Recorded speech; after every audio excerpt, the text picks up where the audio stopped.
Siddiq sir, thank you so much for talking to us. You are, of course, joining us from Paris, where you live.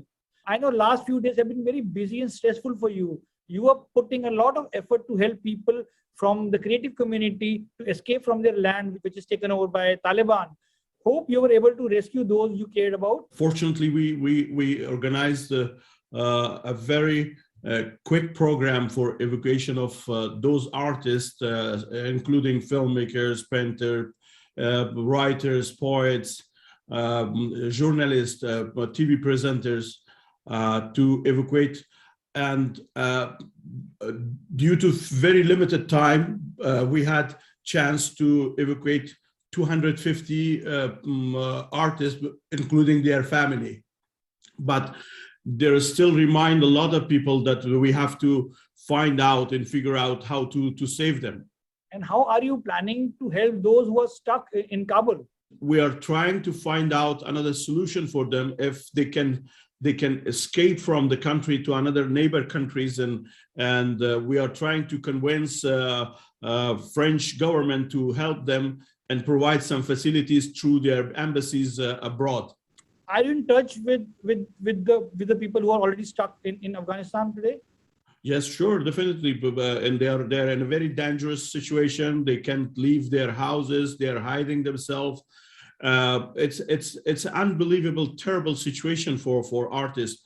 Unfortunately, a few days back, the Taliban spokesman announced that there is no chance for artists to present themselves, and by Sharia law, they have to change their profession. They have to, or those who wanted to leave a country, they allowed them to leave the country because there is no space for artists. You know, according to a report, there were almost 24 films which were in the making in Afghanistan. Are you in touch with those filmmakers, especially whose films were almost ready? Sure, some of them were ready to present it to some film festivals, but now they can't. Some of them were invited by some film festival. They're stuck between. Then they can't move, and we are trying to find out for them to withdraw or evacuate them from the country, because they are our values. They are our they are some kind of sign of culture, and we have to save them for future. How do you see the future of Afghan film industry, and especially the music industry now? If the Taliban rules continue, it's disaster. It's collapse, absolutely. But the Afghan people are hoping for another future. Of course, there is a resistance in Panjshir. A lot of people are looking for Ahmad Massoud, the son of legendary commander Massoud, and they are hoping for better future. You know, talking about hope, you know, I recently watched your 2003 film Osama, for which you bagged the Golden Globe Award. What caught my attention this time was much before the first shot came, the film starts with this quote by Nelson Mandela, which says, "I cannot forget, but I can forgive." You know, a movie that starts with such a message of hope. Do you think that hope is lost now? I don't believe this statement right now. I have to be frankly with you that I don't believe this is a statement, and I'm so sorry I really apologize to Afghan people that I made this a statement in my film previously, because there is no space for forgiving and forgetting. You did a lot to revive the Afghan film industry, and you started a mobile cinema in which a caravan traveled across Afghanistan to show movies to people.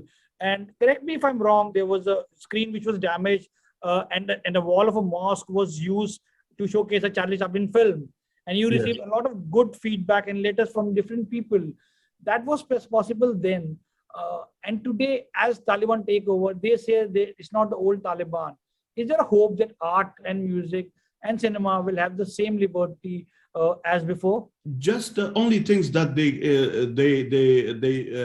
perform or pretending that they are changed, it's how to use mass media for their own publicity. I think they know that how to use now TV or another mass media. This is the only changes, and I think it doesn't mean that they change fundamentally to provide service to Afghan people, to provide freedom, to provide happiness. It's very clear from now when they started announcing banning music, cinema. I think it's absolutely clear what they want. They want having Afghanistan as a jail for 35 million people. Mr. Siddiqui, when you bagged the Golden Globe Award in 2003, it really brought the world to notice Afghan cinema. Are you also getting support and help from the filmmakers from the West, from other countries?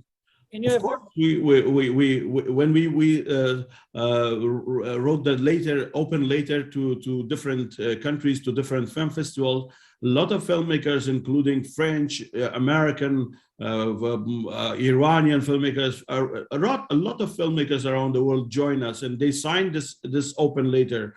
And I'm really thankful, Mr. Mohsen Makhmalbaf, and also my close friend Atiq Rahimi, also another friends who really joined, like Scorsese signed this later, Kate Blanchett was signed, and also my Russian friends, including Andrei Zvyagintsev. And I'm really thankful for them that they really take courage and stand behind me, beside of me. Are you in touch with filmmakers here in India? Of course. Kabir Khan was sent me immediately a very sensitive, emotionally message to me on the day that Taliban captured Kabul, and it was so moved me on. I really touched by his message. Also, my other friends from Bollywood. I know that how much they're really worry about Afghan people, not only for Afghan cinema, but about Afghan film, about Afghan people in their future.